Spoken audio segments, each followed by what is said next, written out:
What actually changed inside these landing drones? Stop scrolling because the shift from simple touchdown sensors to full internal flight computers isn't just a new propeller. Back in 2018, a basic landing drone relied on one ultrasonic ping to guess the ground. That single number gave pilots maybe 2 seconds of warning. What happens when wind shear hits during that window? The new models swapped it for a dual processor stack that cross checks barometric pressure, optical flow, and IMU data every 8 milliseconds. That jump sounds impressive until you realize the extra compute now creates a 140 millisecond decision lag under heavy load. Have you ever watched a drone hover then suddenly drop 6 inches right before touchdown? That's the lag showing up. The real flaw hides in the Kalman filter tuning.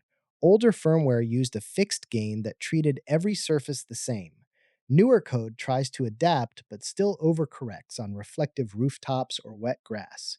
One test batch showed a 23% increase in tip over events exactly because the filter trusted the optical flow too much.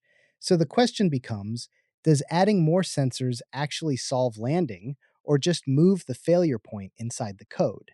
Engineers quietly added a mechanical failsafe last year, a spring loaded leg that deploys if the flight computer freezes. It works, yet it adds weight and noise. Viewers keep asking why drones still wobble on final approach. The answer sits in that filter loop, not the props. What changed is the entire decision chain moved from hardware you can see to software you can't. Drop a comment if you've spotted the wobble on your own flights.